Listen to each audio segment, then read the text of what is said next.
Shalom, shalom, bienvenidos amigos, amigas, hermanos, hermanas. Qué lindo estar en esta oportunidad una vez más en una nueva entrega de La Raíz, en este estudio mesiánico de Gálatas que ya va en su tercera parte. Saludamos a toda la querida teleaudiencia y radioaudiencia de Apocalipsis Network. Saludamos también a Esteban Morales, que está ahí del otro lado en los controles. Y para quienes no vean el programa por Apocalipsis Network, en mi canal de YouTube, La Raíz, Estudios Mesiánicos con Pablo Modernel, me pueden encontrar. Siempre vieron que también Esteban pone en las gráficas allí esta información. Hoy quiero comenzar haciendo una mención al hecho de que cuando nosotros salimos por Apocalipsis Network, tenemos una audiencia muy amplia y son literalmente miles de pedidos de oración los que llegan a la estación de Apocalipsis Network. Evidentemente no podríamos dedicar el programa a orar específicamente por cada pedido, porque se nos iría toda la hora y no terminaríamos. Pero yo quiero hacer una mención especial hoy, antes de comenzar, a todas esas personas que leímos sus pedidos de oración, que escriben desde España, desde Portugal, desde los Estados Unidos de Norteamérica, lugares como Orlando, Texas, Austin, Indiana, Washington, Michigan, Boston, Ohio, California, Chicago, New Hampshire, Wisconsin, Carolina del Norte, Alabama, Canadá, Brasil, por ejemplo, San Pablo y Santos, Belice, Puerto Rico, en Colombia, Barranquilla y Medellín. Escriben también desde Perú, desde Alemania, desde Chile, desde Ecuador, aún desde el Reinado de Mónaco. Miren lo que les estamos diciendo. Bueno, en 3 pedidos de oración yo voy a sintetizar todos los pedidos de oración que hay.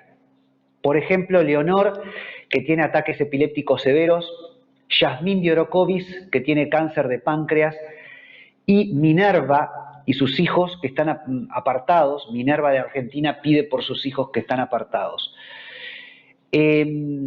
Vamos a hacer una oración hoy. Hay mucho dolor, justo que la semana pasada hablábamos de cuánto dolor hay en el mundo. Hay mucho dolor, mucha gente con mucho tipo de necesidades, de toda índole.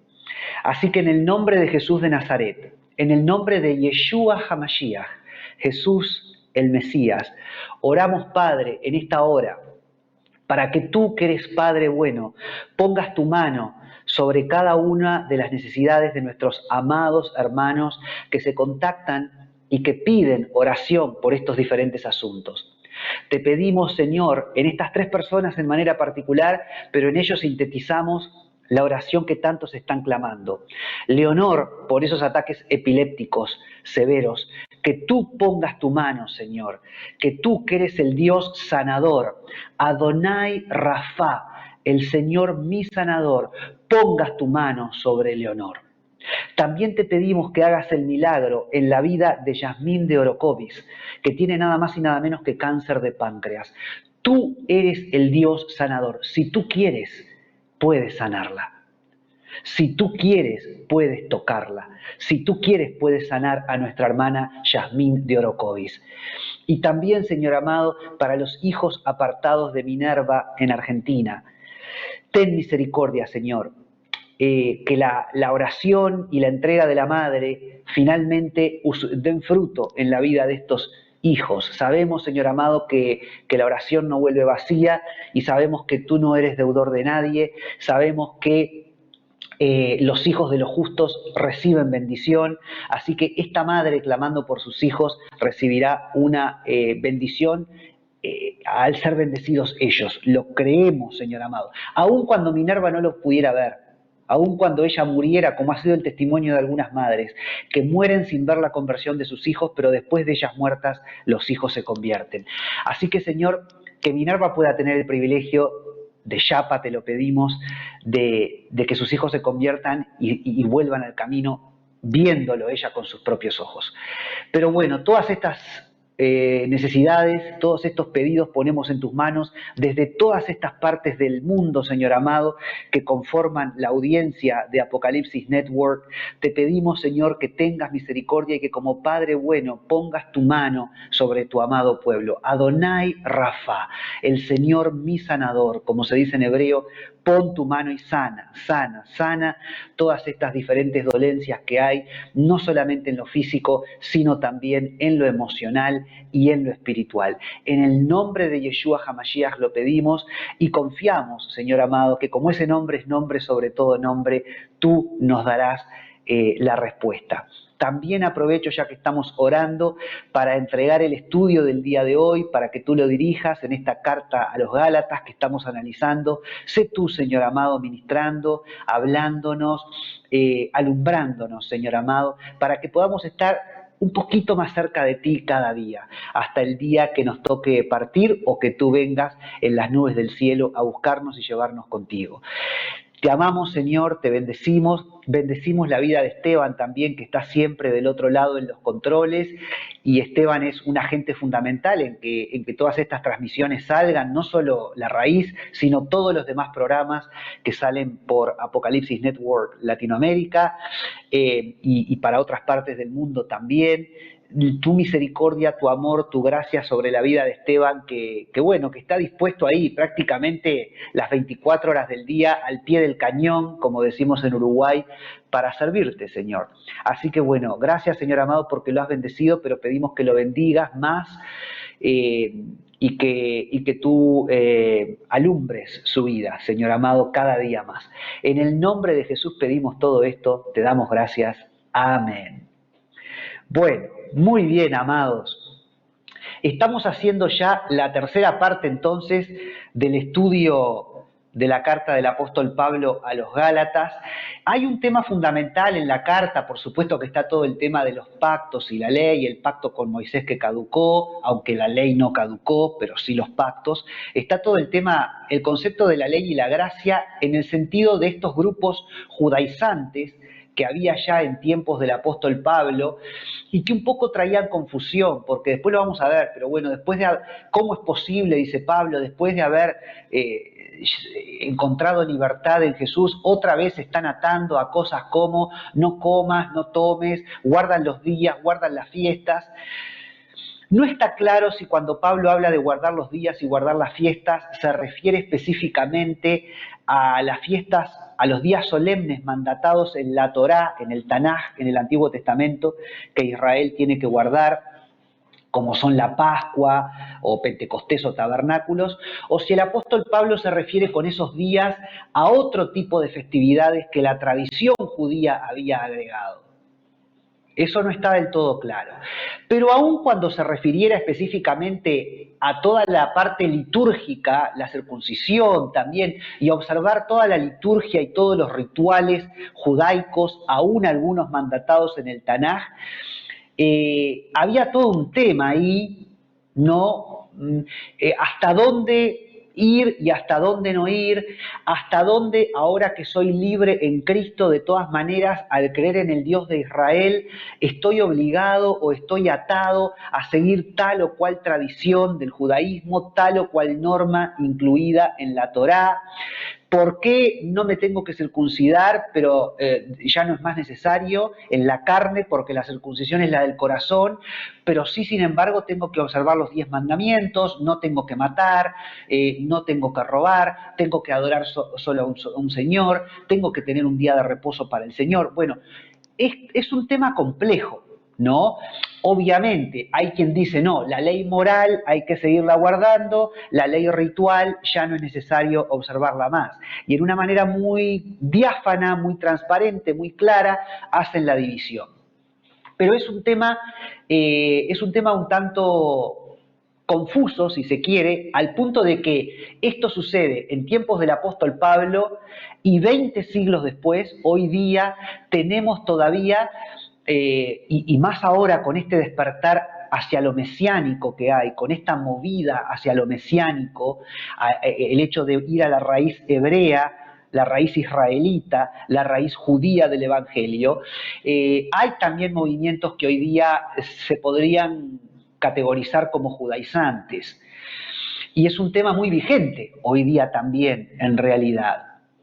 Entonces, por eso todo el análisis que nosotros estamos haciendo en cuanto a determinados pasajes, determinados versículos, sin caer en la hiperliteralización del texto, que fue precisamente algo que yo critiqué en el estudio La Segunda Venida de Cristo, que lo podés encontrar en YouTube, ese estudio en el canal de YouTube, cuando hablábamos de que, bueno, las personas que adhieren a la teoría del rapto inminente e invisible tienen que hiperliteralizar algunos textos para poder dar cabida a su interpretación. ¿A qué se refiere la hiperliteralización? Cuando no es que tomo la palabra solamente en un sentido literal, lo cual es correcto y está bueno, sino que la tomo en un sentido hiperliteral, en donde hasta una preposición en un versículo me puede llegar a hacer crear una doctrina. Entonces hay que tener cuidado con la hiperliteralización. Yo acá he estado mencionando algunos versículos específicos, como por ejemplo la clase pasada traía a colación el versículo donde en la bendición de Jacob sobre Efraín le dice que la descendencia de Efraín va a desovar como los peces en el mar, dice el texto hebreo específicamente, y uno pudiera decir, bueno, entonces la descendencia de Efraín, lo que después sería el reino del norte de Israel, se va a gentilizar, van a esparcirse entre las naciones como peces en el mar, y por eso Jesús levanta discípulos que son pescadores y los hace pescadores de hombres para que pesquen a esos peces que son nada más y nada menos que la descendencia de Efraín. Yo no puedo, basado solamente en ese verbo, en esa expresión en hebreo, dagá, que tiene que ver con desovar como los peces en el mar, hacer toda esta interpretación y decir que la interpretación es 100% válida. Es una punta interesante, es un apunte además interesante. Mirá qué interesante, mirá qué rico esto, el Antiguo Testamento usando el término desovar para la descendencia de Efraín como si fueran peces en el mar, y literalmente fue lo que un poco le pudo haber pasado a parte de la descendencia de Efraín cuando se gentilizaron algunos de ellos y se perdieron entre las naciones.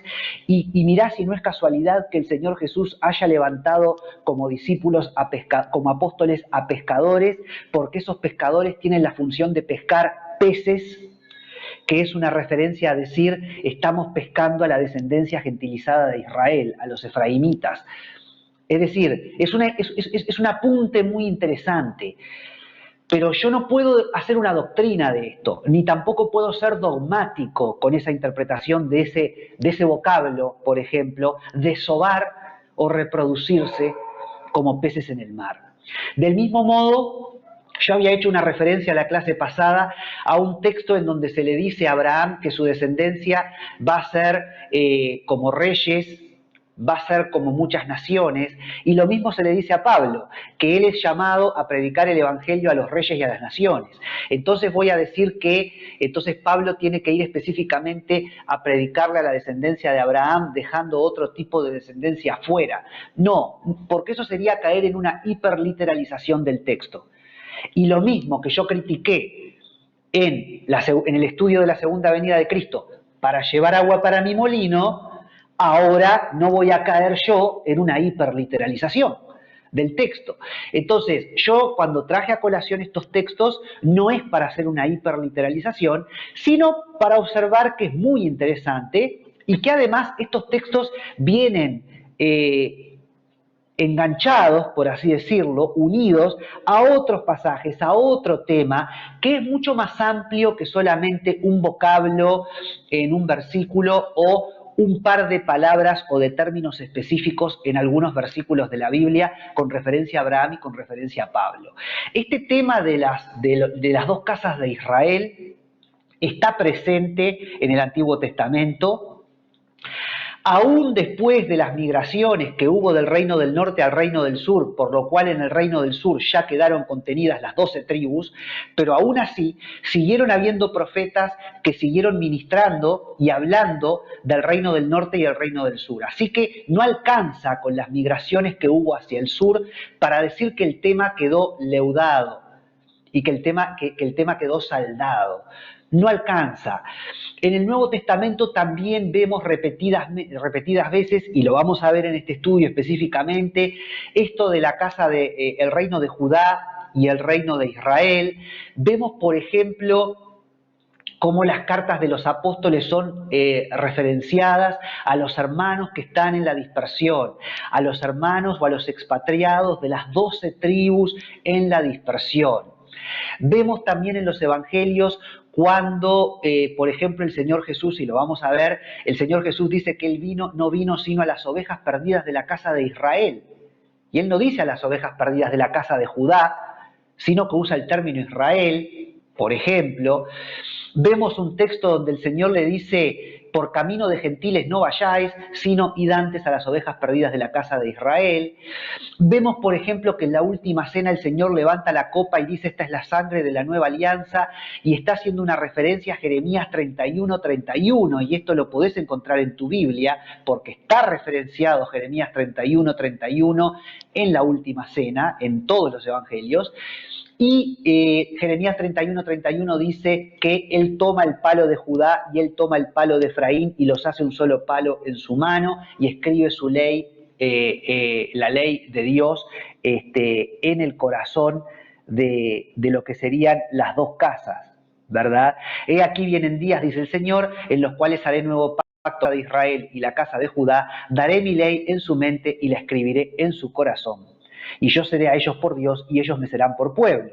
Es decir, que aún en la Santa Cena, en la última cena del Señor Jesucristo, hay una referencia a este tema de las dos casas de Israel, del reino del norte y del reino del sur. Entonces voy a refrescar un poquito con lo que había terminado la clase pasada. Hay dos grandes vertientes, por hacerlo. Hay gente que dice, el reino de Israel fue uno durante el reinado, valga la redundancia, del rey David y el rey Salomón. Luego, con el hijo de Salomón, Roboam, el reino se divide y queda Roboam en el reino del sur o el reino de Judá con las tribus de Judá y Benjamín, y queda Jeroboam en el reino del norte con las otras 10 tribus, llamado reino del norte, reino de Israel o reino de Efraín. Todo esto está especificado en el estudio Israel, su historia, nuestra historia, por si lo querés buscar en las listas de reproducción de La Raíz en YouTube. Pero digo, entonces, hay quienes dicen, bueno, a partir de ese momento está el reino del sur y el reino del norte.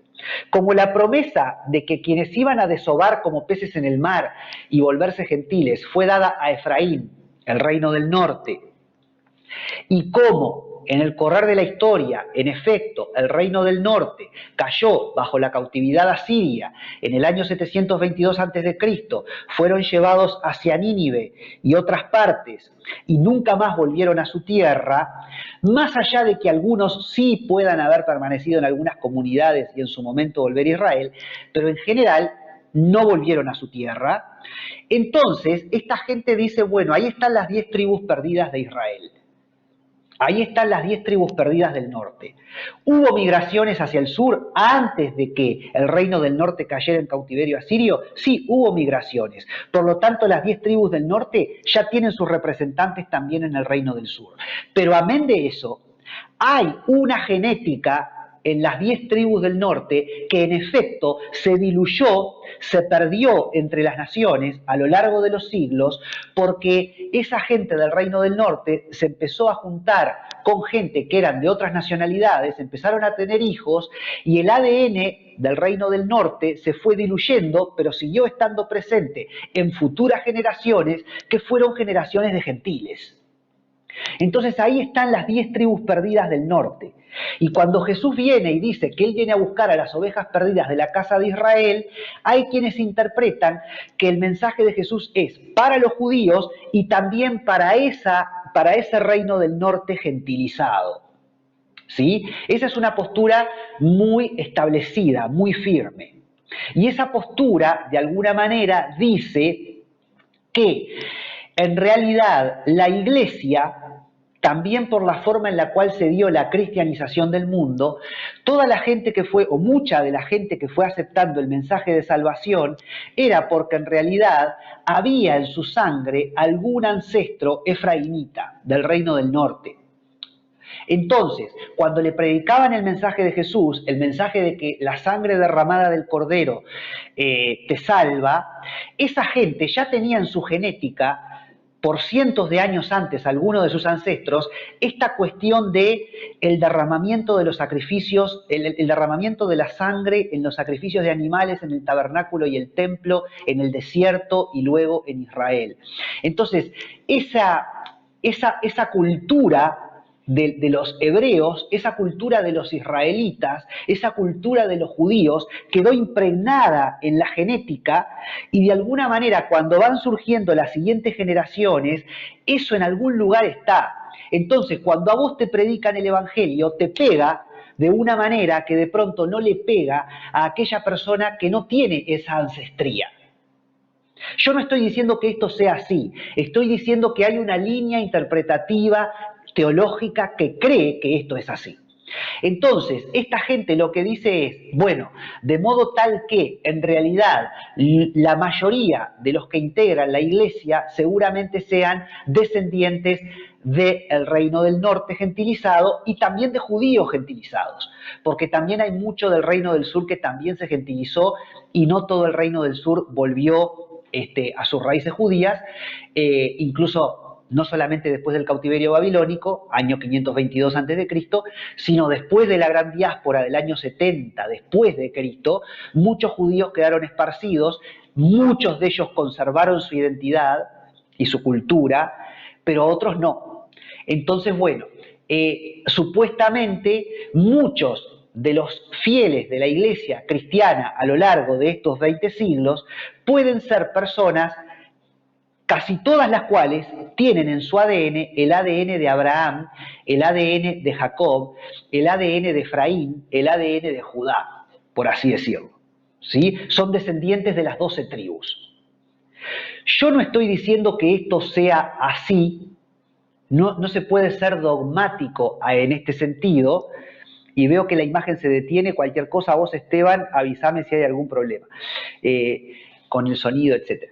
Entonces yo no estoy diciendo que esto sea así, pero estoy diciendo que hay una línea interpretativa que lo ve así. Esteban, ¿sigue saliendo el sonido? Porque me veo la imagen detenida. A ver, hello. Muy bien. Está todo bien, perfecto. Entonces, esa es una línea interpretativa que para mi gusto es extrema y en realidad un poquito, en parte, falta la verdad porque se comen algunas cosas. Porque en realidad el Evangelio es para todos, ¿no? Porque el Evangelio también fue para la mujer sirofenicia, por ejemplo, que no era de la tribu de Judá ni de las ovejas perdidas de la casa de Israel. El Evangelio, ya en el Antiguo Testamento, el Evangelio fue, por decirlo entre comillas, el Evangelio, es decir, el mensaje del Dios verdadero fue para Ruth la Moabita o con anterioridad a Ruth lo fue también para la prostituta Rahab en Jericó. Y ellas se vuelven ascendientes por línea directa de nuestro Señor Jesucristo de la tribu de Judá sin ser judías.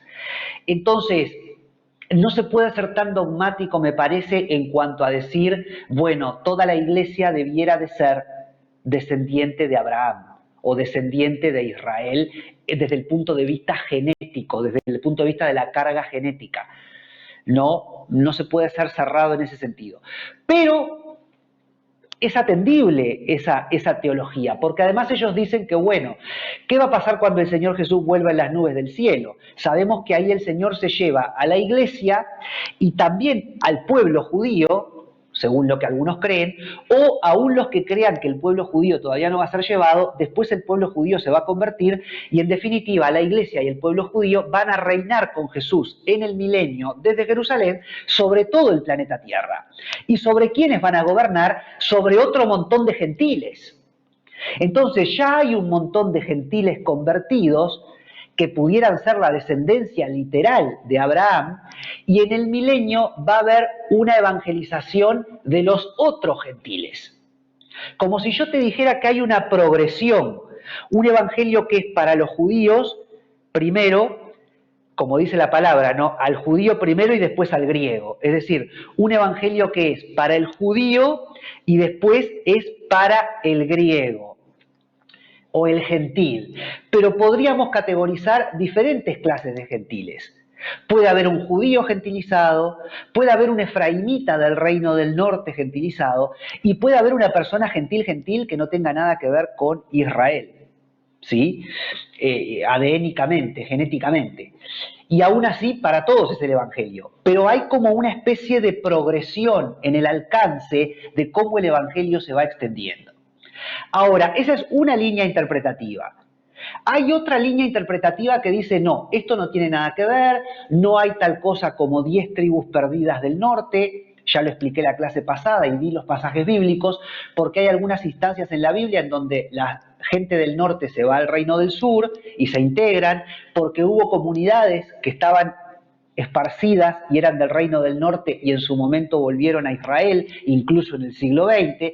Entonces no hay tal cosa como 10 tribus perdidas, porque los samaritanos que componen la tribu de Manasés y Efraín hasta hoy día existen en Israel y nunca perdieron su identidad. Entonces no hay tal cosa como las 10 tribus perdidas del norte, y en realidad en el reino de Judá están contenidos las 10 tribus del norte, es decir, que en el reino del sur ya están las 12 tribus incluidas, y por lo tanto esto es como lo entendimos toda la vida, es judíos y gentiles y no hay más nada, ¿está?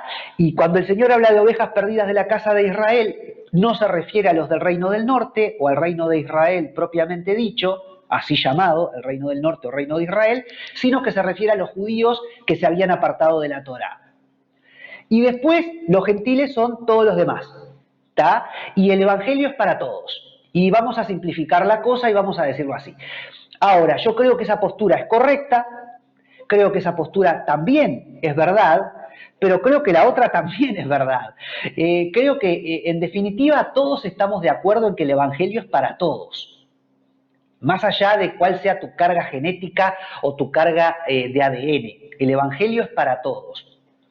Pero nosotros no podemos desnudar, desposeer del valor profético que tiene la palabra de Dios cuando prometió específicamente a Abraham y a su descendencia, y después se lo prometió a Jacob, y después se lo prometió a Efraín, que de ellos, de sus lomos, iban a nacer conjuntos de naciones gentiles que se iban de alguna manera a alejar del Señor, pero que un día iban a volver a estar en torno a Judá.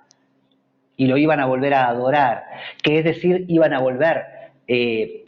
estar en torno al Mesías. Entonces, yo no puedo despojar a la palabra de Dios de la especificidad de sus profecías, no la puedo despojar del valor profético que tiene, del alcance profético que tienen esas específicas profecías. Entonces no es tan sencillo como decir, bueno, hay judíos y gentiles y acá no hay más nada. Ojo, hay que profundizar. Hay que profundizar en la palabra, hay que entender por qué toda esta temática está tan presente, hay que ir más profundamente. Y por otro lado, quiero decir que uno de los argumentos que usa la gente que dice, no, ya no hay tal cosa como 10 tribus perdidas, porque por las migraciones que hubo, ya en el reino del sur están contenidas las 12 tribus, por lo tanto, lo que hasta hoy día se conoce como judíos, ya implican las 12 tribus, sí, pero nosotros recordemos que muchos de esos que conocemos como judíos hasta hoy día no saben ni siquiera que son judíos, porque por la diáspora del año 70 después de Cristo, si me voy más atrás en el tiempo, por los que no volvieron de la cautividad babilónica en el año 522 a.C., toda esa gente que no volvió, que no retuvo la raíz judía, eran judíos, pero también se fueron mezclando con gentiles y también se fueron gentilizando esos judíos. Muchos judíos, aún en la diáspora, durante miles de años, casi 2000 años, durante cientos de años, durante siglos, mantuvieron la raíz judía y la identidad judía. De modo tal que, de hecho, tenemos hoy día comunidades judías en todo el mundo. Y muchos de ellos vienen con mucha ancestría de muchos siglos. Pero no todos los judíos. Hay judíos que perdieron su identidad. Y si en esos judíos que perdieron su identidad ya están contenidas las 10 tribus del norte, entonces cuando un judío pierde su identidad y se gentiliza, también está la posibilidad de que se estén gentilizando las 10 tribus del norte. Entonces, con la gentilización de un judío, también se está gentilizando un efraimita, posiblemente. Entonces, el propio argumento que esta gente usa para destruir la teología de las 10 casas perdidas o de las 10 tribus perdidas del Reino del Norte, la propia interpretación les juega en contra, porque como dentro del Reino del Sur ya están las 10 tribus del norte también, cuando se gentiliza un judío, que históricamente esto ha sucedido, se gentilizan también las 10 tribus del norte.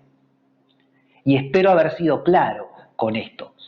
Entonces, es un tema profundo, es un tema que no nos cambia, no le cambia al cristianismo la teología de cómo la entendimos durante 20 siglos. Es solamente entenderlo en mayor especificidad, si se me permite usar ese término, es comprender la palabra en mayor profundidad, es comprender la palabra en todo el alcance profético que la palabra tiene que tener y tiene, y es entender que de pronto hay una cierta progresión y que el evangelio es primero al judío y después al griego, en ese griego, en ese gentil, en ese concepto de gentil, hay diferentes clases de gentiles.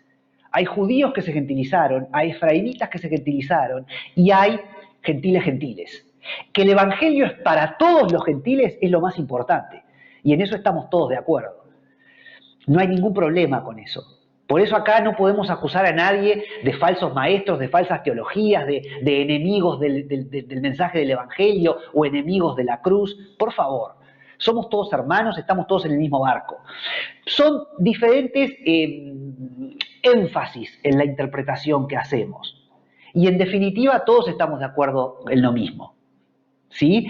Que el Evangelio parte de un judío, que es nada más y nada menos que nuestro Señor Jesucristo, y llega a todos los seres humanos habidos y por haber. Así que bueno, vamos a ir ahora, Esteban, a la diapositiva número 12, donde está este texto maravilloso que Jesús cita en Mateo 15 y luego en Mateo 10, Dice el Señor Jesús, no soy enviado sino a las ovejas perdidas de la casa de Israel.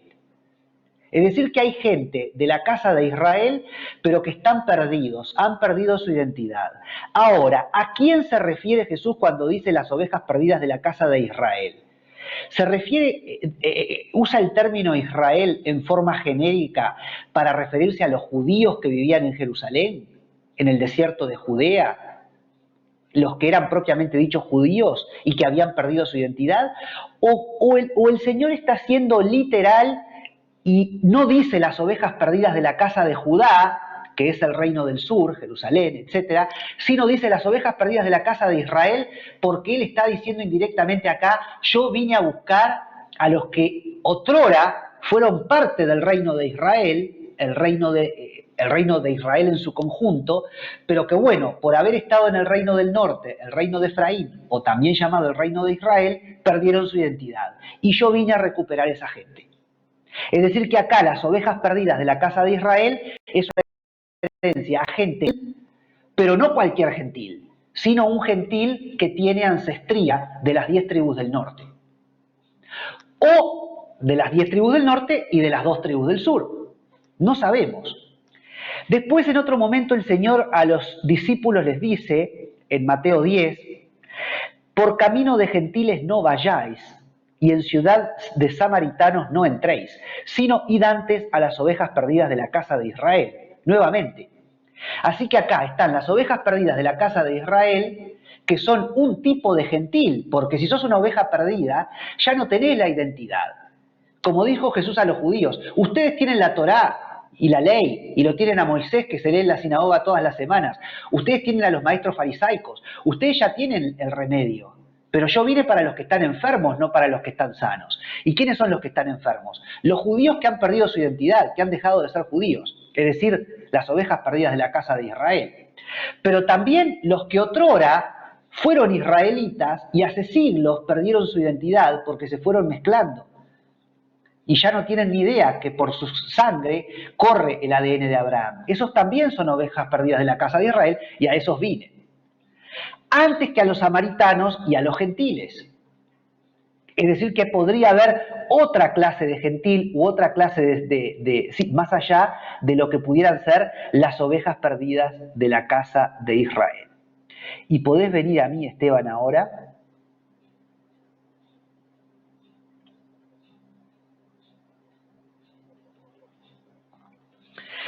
Y les digo yo esto, si las ovejas perdidas de la casa de Israel son gentiles, porque de alguna manera es gente que perdió su identidad israelita, entonces tiene que haber más de un tipo de gentil. Ahora, ¿esto significa que hay una predilección por unos seres humanos sobre otros seres humanos? En ninguna manera.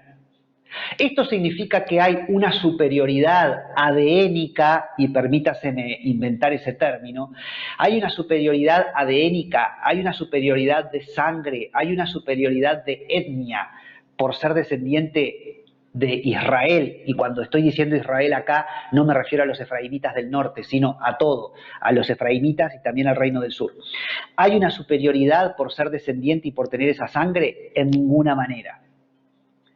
Pero hay un plan, eso es lo que es definitivo. Hay un plan y hay un orden a seguir y hay una progresión. El Señor también se sale del plan, ojo, como lo hizo con la mujer sirofenicia. ¿Por qué? Porque vio la fe de esta mujer. Cuando le trae ella a su hija, le pide por la sanidad de su hija, y él le dice, yo no vine sino a mi propia gente, a mis ovejas, yo no vine sino a los judíos. Vos sos una pagana, una gentil, ¿qué me venís a pedir por la salud de tu hija? Los perrillos no se sientan al banquete a comer la mesa con los señores. Y ella le dice, sí, pero los perrillos comen las migajas que caen de la mesa. Entonces el Señor le dice, mujer, grande es tu fe, vete, tu hija ya está sana. Y le sana a la hija.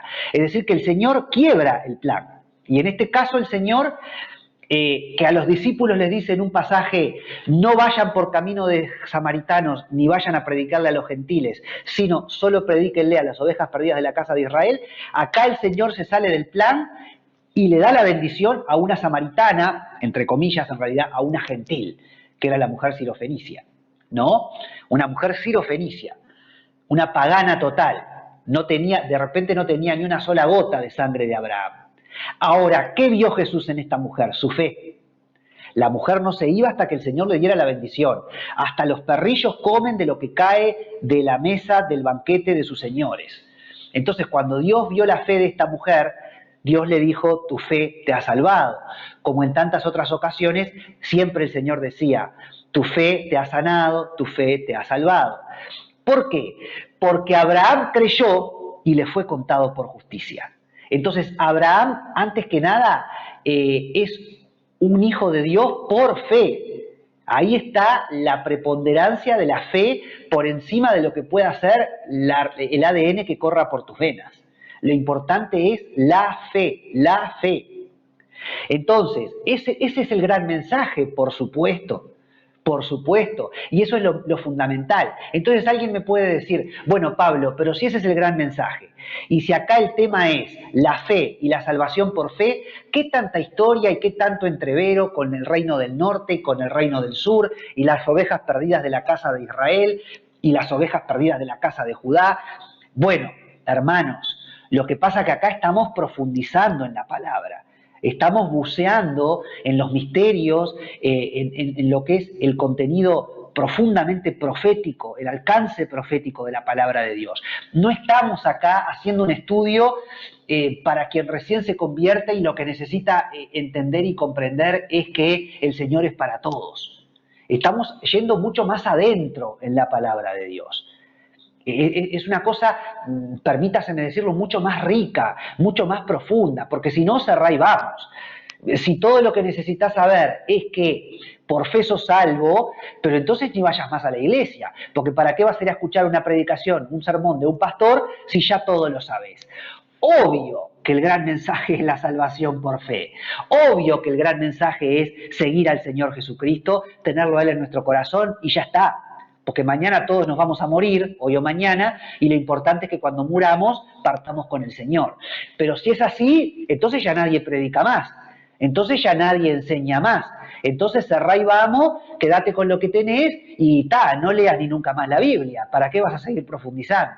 Pero no, yo soy de los que en realidad entiende que esa misma fe, esa fe tan básica que se resume en creer en Dios y listo, y ya tenés la salvación, esa fe tan básica, si yo no la alimento, sobre todo en el tiempo malo en el que estamos viviendo y perverso, si yo no alimento esa fe, si yo no me nutro de la palabra, si yo no profundizo, si yo no hago raíz, aún desde lo intelectual, aún desde lo espiritual, entonces evidentemente mañana puedo puede verse tambaleada esa fe y de pronto yo llego a perder esa fe.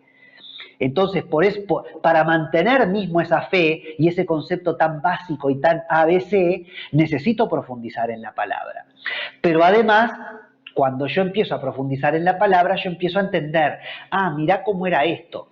No era tan sencilla la cosa. En definitiva es eso, y es lo más importante, el tema de la fe, pero mirá cómo hay muchas capas debajo de esto, ¿no? Mirá qué profunda que es la palabra de Dios.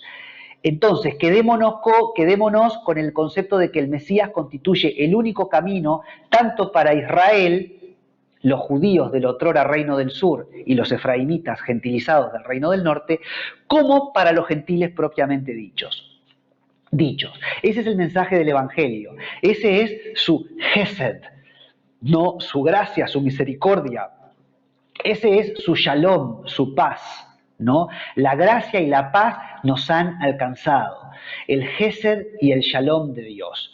Su gracia y su paz nos han alcanzado a todos. Esa es la buena nueva. Nuestro Señor Jesucristo se dio a sí mismo por nuestros pecados para librarnos del presente siglo malo, conforme a la voluntad de nuestro Dios y Padre, como dice Gálatas 1:4.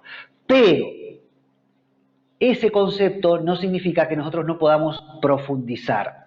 Y de hecho, al profundizar, después empiezan a surgir todas estas interpretaciones que ya están presentes desde tiempos del apóstol Pablo, por lo cual después puede venir la confusión de esto, de aquello, pero bueno, también es porque la gente se afana por amar a Dios, por estar cerca de Dios, por agradarle a Dios.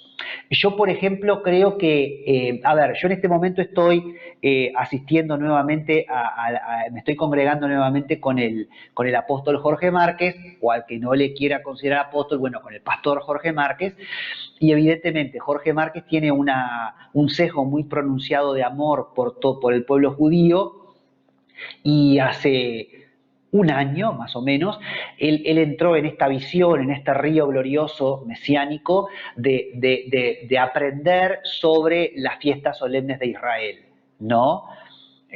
Pascua, panes sin levadura, primeros frutos, Pentecostés, Año Nuevo, Día de la Expiación y tabernáculos.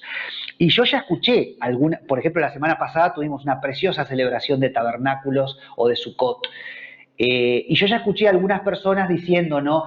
Bueno, no, pero eso es judaizar, no, de ninguna manera, yo no voy a caer en esto. Pero a ver, Márquez enseña sobre estas festividades, pero desde el punto de vista, para mí está parado en el exacto lugar donde tiene que estar parado. Está enseñando sobre estas festividades, pero no con el ánimo de judaizar, sino con el ánimo de enseñar conceptualmente lo que significan estas festividades. Primero que nada, estas festividades están hablando de nuestro Señor Jesucristo, pero además están hablando de los tiempos que vivimos, porque estas festividades nos hablan del Señor Jesucristo en su primera etapa, cuando viene como siervo sufriente, y en su segunda etapa, cuando va a volver en las nubes del cielo como Rey. Entonces, ¿cómo no voy a atender a estas festividades? Obviamente, el punto no es armar una sucá o armar una tienda en el fondo de tu casa. El punto es entender a qué apunta conceptualmente y proféticamente la celebración de Sukkot. Entonces yo estoy agradecido al cielo de estar en este momento, nuevamente en Misión Vida, que es el nombre de esa congregación, porque Misión Vida tiene esta visión tan fundamental. Esto del río mesiánico en el cual yo entré en el año 2010, cuando vino Paul Wilbur a Uruguay al evento Oye Israel, sí, Oye Israel se llamaba. Yo ya entré en el río mesiánico en ese tiempo y hace 12 años que estoy en ese río, estamos en el 2022, y digo, en ningún momento yo me volví judaizante. Y sin embargo siempre estoy profundizando en el estudio de los judíos mesiánicos, los judíos mesiánicos, los judíos mesiánicos. Por eso en algún momento dudé si llamarle a este canal de YouTube La Raíz, Estudios Mesiánicos con Pablo Modernel, porque para muchos, lamentablemente, mesiánico es como mala palabra, porque mesiánico se asocia con judaizar.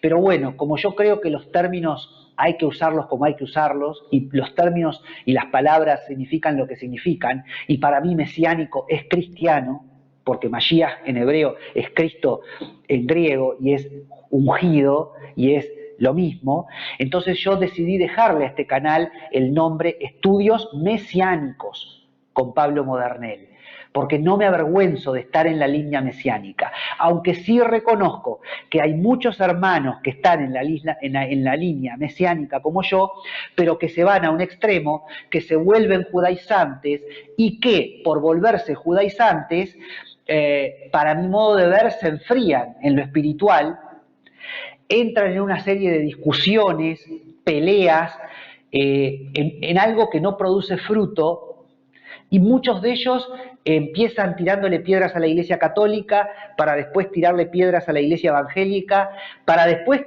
tirarle piedras al propio pueblo judío, e incluso terminar siendo hasta ateos, lamentablemente. Se terminan hasta sin creer en Dios. Tan exigentes que fueron en un momento con tanta cosa y después terminan hasta sin creer en Dios. Yo me desdibujo de esa línea mesiánica. No tengo nada que ver con eso. ¿Tá? Pero por eso yo no voy a negar que lo mesiánico, según mi modo de ver y mi interpretación, es parte del río de Dios para este siglo XXI. Así como el mover apostólico, yo voy a defender que el mover apostólico es de Dios y es parte del río de Dios para este siglo XXI, también el mover mesiánico es parte del río de Dios para este siglo XXI. Como fue el mover pentecostal parte del río de Dios para el siglo XX. ¿Eso significa que quien no entró en el río de Dios pentecostal del siglo XX perdió su fe en Cristo? No. ¿Cuántos movimientos y cuántas denominaciones cristianas en el siglo XX no son pentecostales? Y sin embargo esos hermanos no perdieron su salvación. Por ejemplo, los bautistas no renovados, los hermanos libres, los menonitas, por citar algunas denominaciones, ¿verdad? Si pienso en la Iglesia Católica carismática es la que abrazó el mover pentecostal, pero una gran parte de la Iglesia Católica no abrazó el mover pentecostal. Una gran parte de la Iglesia Católica no es carismática. Yo voy a decir que los hermanos católicos no carismáticos, o los hermanos bautistas, o los hermanos libres, o los armenios, o los menonitas no son salvos, de ninguna manera. Todo bien. Son hermanos nuestros. Ahora, en mi interpretación, se perdieron de entrar en el río de Dios, que fue el mover pentecostal en el siglo XX. Te perdés de entrar en el río de Dios, de estar en el centro de la voluntad de Dios. ¿Por dónde va el centro mismo de la voluntad de Dios en ese tiempo? Entonces, hoy día pasa lo mismo. Si vos te perdés de entrar, para mi modo de ver, en el mover apostólico, por un lado, pero por otro lado, y esto yo ya lo expliqué, si vos querés saber sobre el mover apostólico, podés ir en las listas de reproducción de mi canal al estudio La novia de Jesús, y si no me equivoco, sí, en la tercera parte yo explico sobre el mover apostólico y por qué yo creo en el mover apostólico. Entonces vos podés no estar en el mover apostólico, y vos podés no estar en el mover mesiánico, No por eso dejas de ser salvo, no por eso dejas de ser hermano en Cristo. Pero para mí te perdés de estar en el río de Dios, en ese fuego ese fuego sagrado que es lo que Dios tiene para este tiempo. Ahora, evidentemente, cuando nosotros entramos en el río de Dios, lo mismo que pasó en el mover pentecostal en el siglo XX, pasa ahora en el siglo XXI con el mover apostólico y con el mover mesiánico. Hay excesos. Hay excesos.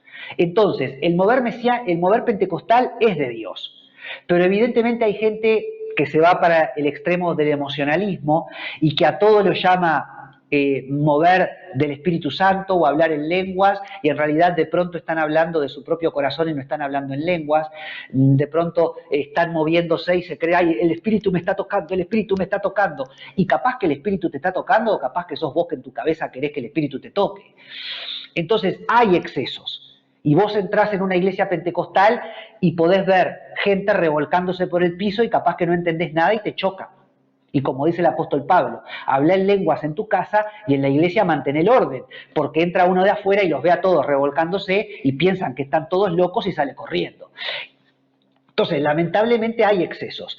Pero si vos me preguntás a mí, yo prefiero una iglesia donde haya excesos y donde por haber excesos, de pronto hay gente que, por haber excesos, es decir, hay gente que se equivoca y hay gente que se revuelca, movido por sus emociones y no por el Espíritu Santo.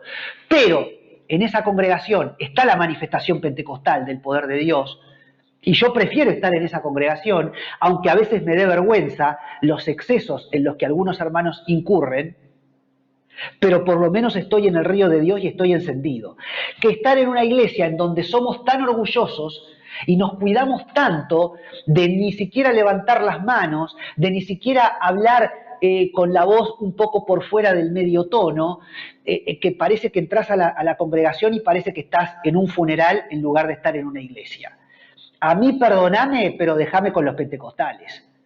Aunque muchas veces metamos la pata y seamos un poco ridículos porque caemos en algunos excesos. Lo mismo vale para lo mesiánico y lo apostólico.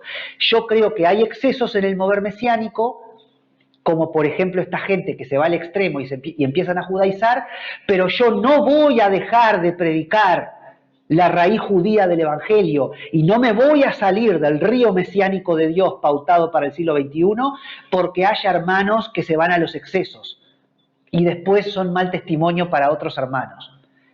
Y en realidad lo que terminan despertando es odio hacia la raíz judía del Evangelio y antisemitismo, en lugar de generar lo que deberían de generar, que es amor hacia el judío y amor hacia la raíz judía del Evangelio. Pero yo voy a permanecer en el mover mesiánico, pero voy a permanecer en el lugar exacto, en el río de Dios, donde voy a predicar lo que tengo que predicar del mover mesiánico, y eso va a traer bendición a la iglesia y no maldición. Y lo mismo el mover apostólico. Hay exceso en el mover apostólico, evidentemente. Hoy en día todos quieren ser apóstoles. Como decimos acá en Uruguay en un dicho, ¿no? Hay más caciques que indios. Todos quieren ser apóstoles, todos quieren tener los títulos rimbombantes. Bueno, yo no sé si todos son apóstoles, pero de todas maneras yo prefiero estar en una iglesia que está en el río apostólico, aunque se provoquen algunos excesos, que estar en una iglesia que no, por ser cool, entonces, ay no, yo no soy como esos ridículos que están en el mover apostólico, porque mirá lo que hacen. Y sí, te muestran algunos videos y algunas cosas que vos te querés morir. Y decís, por favor, qué vergüenza. Y qué vergüenza para el Evangelio esta gente que está en el mover apostólico y se está comportando de tal o cual manera. Pero de todas maneras, yo prefiero estar en el río apostólico, aún con los excesos que pueda haber, porque siempre ha sido así, porque también donde está el río de Dios y el mover de Dios, el enemigo quiere meter la cola, para justamente quitarle importancia a eso. Ese es el modus operandi de Satanás, ojo, porque esa es la manera en la que él se mueve y termina logrando sacarnos del río de Dios, sacarnos del centro de Dios. Porque si yo, por ejemplo, no creo en el mover pentecostal y me estoy perdiendo de ser lleno del Espíritu Santo y de pronto recibir no solamente la posibilidad de hablar en lenguas, sino nada más y nada menos un don como el don de la sanidad, que me lleva a imponer las manos sobre los enfermos y que los enfermos sanen, ¿a cuántas personas estoy dejando de bendecir por no entrar en el río de Dios? Es tremendo. Entonces, yo prefiero pagar el precio de a veces quedar en ridículo, pero ¿sabes qué? Estoy en el río de Dios. Que evidentemente, cuando quedas en ridículo es porque, estando en el río de Dios, entraste en excesos carnales, porque nada de lo que es de Dios te va a avergonzar. Pero bueno, somos seres humanos y a veces, lamentablemente, incurrimos en algunos excesos y caemos en estas cosas. Ahora, un integrante de la iglesia es uno que es llamado fuera, porque de ahí viene el término iglesia, ¿no? El llamado fuera, el que está llamado a salir. Eso según lo indica la etimología del prefijo del término en griego, eclesia, o eclesia, llamado fuera, llamado a salir. Pero la iglesia no nace en Pentecostés. La iglesia redimida sí nace en Pentecostés. La iglesia redimida sí nace en Pentecostés. Pero el concepto de iglesia, el concepto de llamar a alguien fuera y apartarlo, nace en el seno de Abraham. Cuando él cree a la promesa, Abraham fue llamado a salir de Ur de los Caldeos junto a su familia en Génesis capítulo 12. La congregación de Moisés en el desierto, 400 años después de Abraham, también es iglesia, porque ellos son las 12 tribus de Israel, los descendientes de Abraham, llamados a salir de Egipto, de la esclavitud del pecado, del sistema del anticristo, anti-Mesías, anti-palabra, anti-Torá, anti-evangelio. Por eso Pedro dirige su primera carta a los expatriados de la dispersión en Galacia y otros lugares.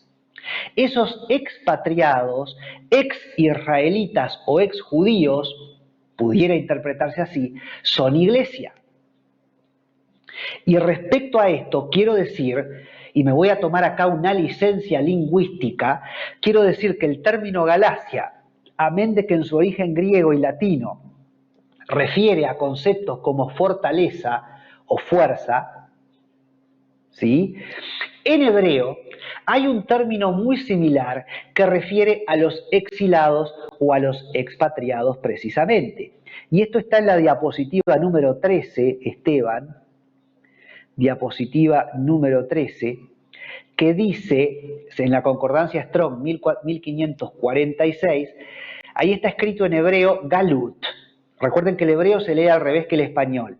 Hay una Gimel, una Lamed, una Vav y una Tav, para que vayamos aprendiendo un poquito de hebreo, ¿no? Galut, Galut, letra Gimel, letra Lamed, letra Vav, letra Tav, Galut. ¿Y qué significa Galut en la concordancia Strong? Exilados, cautiverio, cautivos, deportación, deportados, transportados.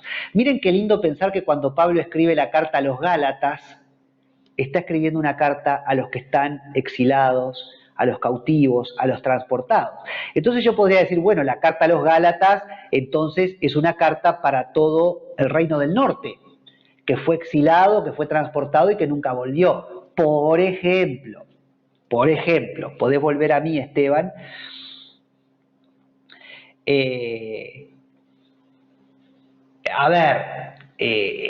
Yo estaría siendo también hiperliteral y estaría un poco para llevar agua para mi molino torciendo el término Gálatas, porque como digo, el término Gálata en latín o en griego refiere a robustez, a fuerza, a grandeza, tiene que ver con otra cosa. Pero bueno, en hebreo pudiera ser, y Pablo hablaba hebreo y era un judío de la tribu de Benjamín, ¿no? Es algo para pensar. Bueno, amados, se nos ha ido la hora. Yo los invito para la semana que viene a seguir profundizando sobre estos temas y adentrarnos en la carta a los Gálatas. Yo lo que pasa es que todo esto lo tengo que decir antes de seguir profundizando otros capítulos de Gálatas, porque hay que entender por qué estaba este tema presente de los judaizantes en las iglesias de Galacia. Y bueno, por eso he hecho todo esto. Así que todo este tema de hoy. Así que bueno, yo les mando un beso grande, gracias Esteban, y bueno, seguimos orando por todas estas peticiones que hay en la audiencia de Apocalipsis Network y nos veremos el viernes próximo, Dios mediante.